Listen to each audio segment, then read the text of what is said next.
Comment je peux vous introduire Tobacco Oud en quelques mots? Très audacieux, sombre, polarisant, divisant, bad boy, amour, haine. Ah, c'est pas mal comme intro. C'est parti pour la revue détaillée. Salut à tous et bienvenue sur Sensillage. Aujourd'hui, focus sur Tobacco Oud, un autre Tom Ford créé en 2013 par Olivier Guillotin et qui est quand même controversé parce que c'est une senteur vraiment spéciale. Je vais vous expliquer après. Donc, Olivier Guillotin, ce gentleman, est un habitué des parfums Tom Ford. Il en a créé une dizaine, dont le fameux Tobacco Vanille, par exemple. Il a créé Rive d'Ambre, Lavender Extrême, les deux fougères, fougère platine et surtout fougère d'argent, qui est un de mes préférés de chez Tom Ford. Il a créé la ligne vert bohème, vert de fleurs, vert d'encens et vert et bois. Si vous aimez les senteurs vraiment vertes, green, c'est un truc vraiment à part. Donc la plupart de ces parfums sont discontinués et celui que je vous présente aujourd'hui, Tobacco Oud, il a été discontinué récemment et c'est une vraie honte parce que pour moi c'est un des fleurons de la marque. C'est un parfum qui se démarque vraiment par rapport aux autres. Il a été créé en 2013 et en 2013, Tom Ford, qui était déjà bien établi sur le marché des parfums, pouvait se permettre des fantaisies, enfin pas des fantaisies, mais de faire des choses un peu différentes, un peu plus osées. C'est ce qu'il a fait avec Tobacco Oud, donc ce parfum de 2013. Je ne vais pas vous donner les notes comme d'habitude, on va les expliquer suivant l'évolution. Okay, je vais d'abord vous expliquer pour l'ouverture, donc je vais sprayer. En même temps, je vais vous montrer une petite vidéo où vous voyez le sprayer, comment marche le sprayer. Okay, je spraye fort pour l'instant.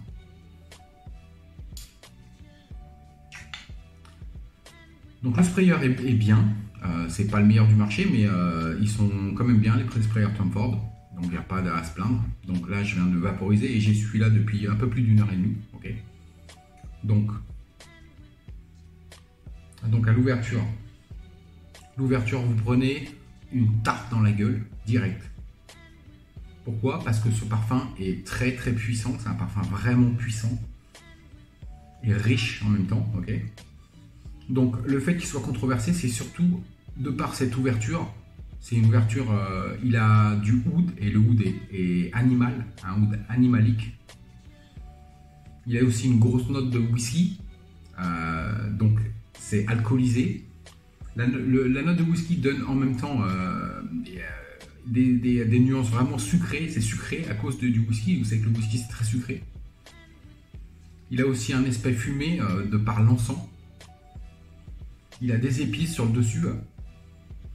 Et le tabac n'est pas très très présent à l'ouverture. Okay, le tabac va venir petit à petit en fait. Et une note qui n'est pas listée, mais à mon avis elle est présente, c'est le castoreum. Le castoreum, c'est une note vraiment animalique aussi. Donc ça, mélangé avec le oud, qui est quand même un oud qui n'est pas très westernisé celui-là, ça donne une ouverture assez compliquée pour certaines personnes. Le truc, c'est que par rapport à la plupart des parfums qu'on voit dans le commerce, les gens vont essayer des parfums, ils sprayent des parfums, l'ouverture est belle, donc ils l'achètent. Et après, au niveau du développement, des fois, ça leur plaît pas. Okay, Tom Ford, il a fait l'inverse, il a fait une ouverture qui est très compliquée, difficile pour certaines personnes.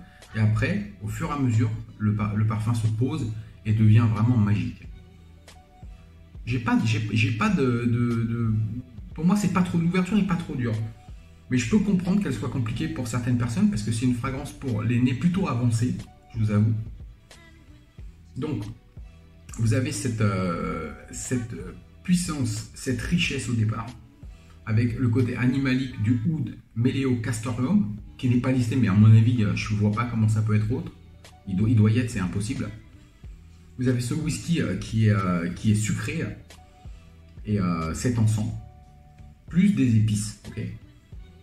Donc après, vraiment graduellement, la fragrance va changer. Donc ouverture.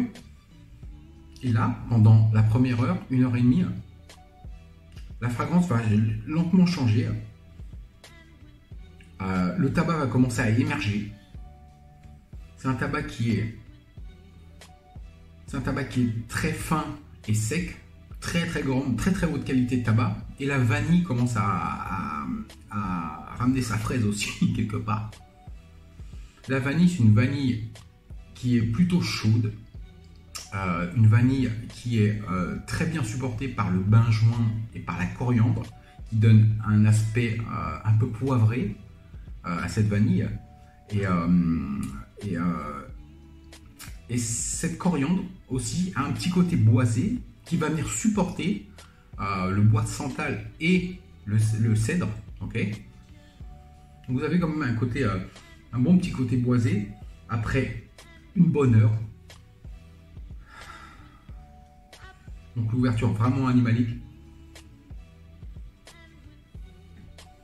Donc là on a toujours les nuances d'encens. Ok. Par contre, le oud a reculé d'un cran ou voire 2 crans. Ok. Le oud est un peu plus derrière.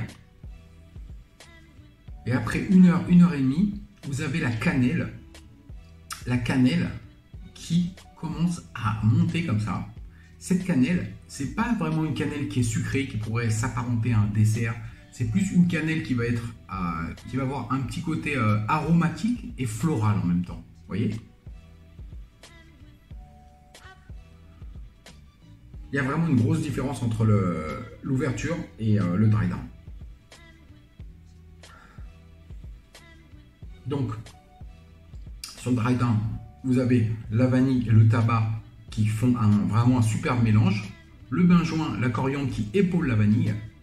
Le côté boisé du bois de santal, du cèdre et peut-être de la coriandre qui a un petit côté vraiment bois doux en fait. Je suis pas sûr que la coriandre participe, mais bon, on sait jamais. Et donc cette cannelle qui a un petit côté floral. À noter que dans cette fragance a une ambiance générale très ambrée. Il n'y a pas d'ambre, c'est une combinaison de notes qui fait que la fragrance est ambrée dans son état général. Donc c'est vraiment différent, ok? C'est très animalique, vraiment.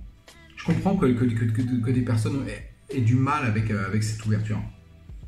Mais laissez passer. Et après, c'est vraiment magique.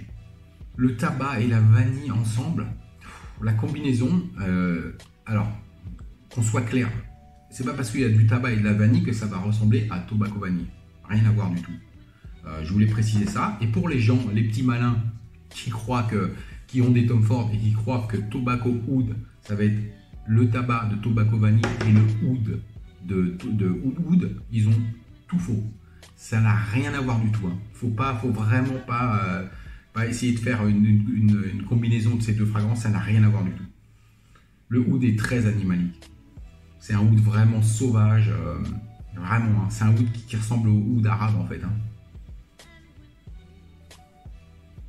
Mais le dry down est fantastique. Et ça va aller comme ça jusqu'à la fin de la fragrance. À noter que le oud qui est bien derrière en ce moment, après 1h30, 2 heures, au bout de 7-8 heures, il va commencer à revenir un peu devant. Ok? Et sur les dernières heures, vous allez sentir l'oud un peu plus qu'au milieu en fait. Ok? Donc j'espère que c'est assez clair. Donc maintenant parlons un peu de cette fragrance. Donc c'est une fragrance pour les nez avancés, je vous ai dit, c'est quand même une fragrance pas facile à porter, qui a extrêmement beaucoup de caractère et de personnalité. Pour moi, je pense qu'il faut avoir vraiment une grande confiance en soi pour porter cette fragrance, parce que c'est, comme je vous disais, c'est une fragrance qui n'est pas facile à porter. Quand vous portez cette fragrance et que vous avez une vie sociale, que les gens autour de vous, vous envoyez clairement un message très fort au niveau de votre fragrance. Un message vraiment fort, vous voyez. C'est une fragrance qui est extrêmement masculine. Il n'y a pas d'unisexe qui tienne. Hein. C'est super masculin, vraiment. Donc, c'est une fragrance pour l'hiver. Hiver, automne, soirée. Plutôt pour des occasions spéciales. Habillé. À la limite, tu as rendez-vous avec une fille. Je pense même pas que ce soit la bonne fragrance. C'est quand même quelque chose de... c'est quand même quelque chose d'autre qu'une fragrance pour les rendez-vous. C'est très sophistiqué en fait. C'est extrêmement sophistiqué comme fragrance. Okay, donc c'est pas à mettre entre les mains de tout le monde. Il faut que vous l'essayiez pour comprendre. Donc j'essaie de l'expliquer avec mes mots à moi, mais c'est une fragrance qu'il faut vraiment essayer. C'est un parfum qu'il faut vivre. Il faut le vivre, ce parfum. Alors en fait, donc, il est sophistiqué, il est très complexe.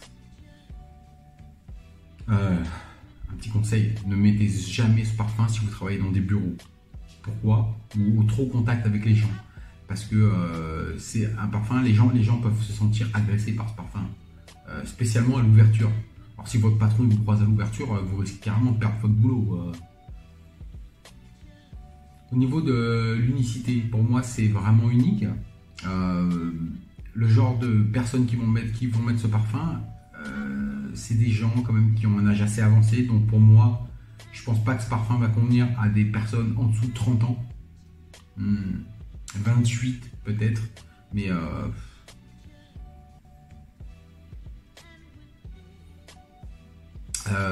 au département performance, les performances sont astronomiques. Vous tapez au moins 12 heures avec ce parfum et tout ce qui va avec, hein, la projection, le sillage, tout.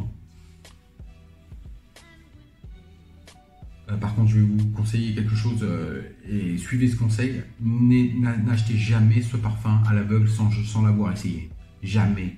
Déjà, à la base, je ne conseille jamais, et tous les gens qui sont dans les parfums ne vous conseilleront jamais d'acheter des parfums à l'aveuglette. Celui-là, spécialement, il faut oublier, quoi. Il faut vraiment l'essayer. Je vous dis mon histoire à moi. Hein. Ce parfum, avant de l'acheter, entre la première fois où je l'ai senti et la fois où j'ai acheté, il s'est passé quasiment un an.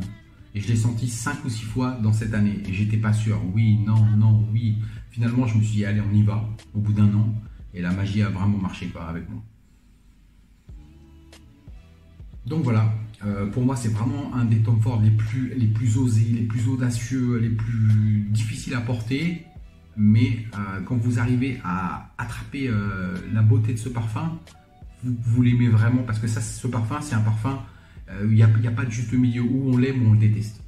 Il n'y a pas de juste milieu.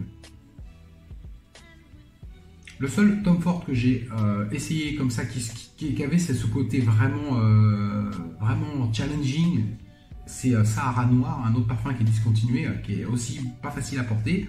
Après, dans les Tom Ford, il y en a qui sont plus faciles que d'autres, évidemment. Les lignes bleues, c'est plus facile que par exemple celui-là, ou alors Noir de Noir, par exemple. Mais Tom Ford, il a vraiment une grande variété de parfums, et celui-là fait vraiment partie de ceux qui sont les plus... dont les gens parlent le plus, parce qu'il y a des gens qui aiment, il y a des gens qui détestent, vous voyez. Donc ça fait beaucoup de conversations. Mais pour moi, c'est un gagnant. Donc voilà, c'était ma revue pour Tobacco Oud. Je remonte la bouteille une fois. Voilà. Maintenant... essayez avant de l'acheter celui-là, vraiment. N'allez pas l'acheter, n'allez pas le commander sans l'avoir essayé, parce que vous risquez d'avoir de drôles de surprises, ok? Tobacco, Tom Ford, c'était ma revue. Merci à vous, à bientôt.